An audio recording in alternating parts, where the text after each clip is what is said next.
শিলিগুড়ি পৌর নিগমের 24 ও 35 নম্বর ওয়ার্ডের অন্তর্ভুক্ত ভক্তিনগর শহীদ কলোনি প্রাথমিক বিদ্যালয়ে ঘটে গেল এক দুঃসাহসিক চুরির ঘটনা। শুক্র, শনি ও রবি 3 দিন স্কুল ছুটি থাকায় চোরের দল সহজে চুরি করে পালালো। স্কুলের ফ্যান থেকে শুরু করে বৈদ্যুতিক সরঞ্জাম, রানিং ওয়াটারের পাম্প সহ হ্যান্ড পাম্প সর্বস্ব খুলে নিয়ে যায়। এই পুরো বিষয় নিউ জলপাইগুড়ি থানায় জানানো হয়েছে। এক বক্তব্যে শহীদ কলোনি প্রাথমিক বিদ্যালয় প্রধান শিক্ষক সোমনাথ ঘোষ জানান, এর আগেও একবার চুরি হয়েছে স্কুলে। এবার বেশি মাত্রায় ব্যবহৃত সরঞ্জাম চুরি করে নিয়ে গেছে চোরের দল। স্কুলের চাল টিন খুলে স্কুল রুমে ঢোকে চোর, এরপর সুইচ বোর্ড খুলে যাবতীয় তার ও ফ্যান খুলে নিয়ে যায়। সোমনাথ বাবু আরও জানান, পাম্প খুলে নিয়ে যাবার ফলে মিড ডে মিলের রান্না বন্ধ। থানা থেকে সঠিক ব্যবস্থা অবলম্বন করবার অনুরোধ করেন প্রধান শিক্ষক।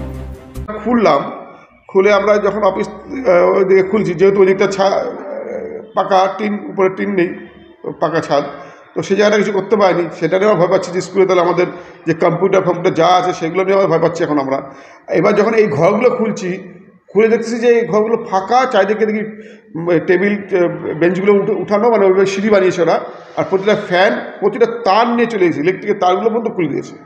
তো এটা তো কাম্য নয় না। যারাই করুক, আমি মনে করি যে দেখুন, এখানে সাধারণ গরিব বাচ্চারা পড়ে, সাধারণ শিশুরা পড়ে এখানে।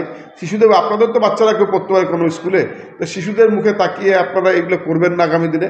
আমি আগামী দিনে এলাকার লোকের মানুষকে বলছি, আপনারা যে যাতে সুষ্ঠুভাবে স্কুলটা থাকে, আপনারা সবাই একটু দেখবেন, একটু যাতে স্কুলটা ভালোভাবে থাকে, বাচ্চারা এখানে আসে, সাধারণ গরিব বাচ্চারা। আমাদের সরকার যখন উদ্যোগ নিচ্ছে স্কুলগুলো ভালো চলুক, হ্যাঁ, গভর্নমেন্ট মমতাজি বারবার একটা উদ্যোগের চেষ্টা করছে খুব, যাতে গরম পড়লেও 2 দিন গ্যাপ দিয়েছিল যে যা বাচ্চা যাতে কষ্ট নয়। তা সেই জায়গায় সবাই যদি একটু, আমরা সাধারণ মানুষরা যদি ভাবে যে না, স্কুলটাকে ডেভেলপ, যে জায়গাটাকে আমরা ধরে রাখবো, স্কুলটাকে আমরা দেখে রাখবো, আমাদের দায়িত্ব, যে এটা না যে পাড়ার কারোর দায়িত্ব নেই, সবার দায়িত্ব স্কুলটার উপরে যে আসুন। হ্যাঁ, কী চুরি হয়েছে? ফ্যান চুরি হয়ে গেছে, ইলেকট্রিকের তার সব চুরি হয়েছে, ইলেকট্রিকে আমাদের যে রানিং ওয়াটার যে পাম্পটাও চুরি হয়েছে, কল 2টো চুরি হয়ে গেছে, ফ্যান যাবতীয় আরও কী যে টেবিল চেয়ার যা যা পেয়েছে মোটামুটি নিয়েছে। শুধু ওই বড় আমাদের যে লোহার সিঁড়িটা, সেটা নিতে পারেনি বলেই ওই সিঁড়িটা গ্রহণ করতে পারেনি।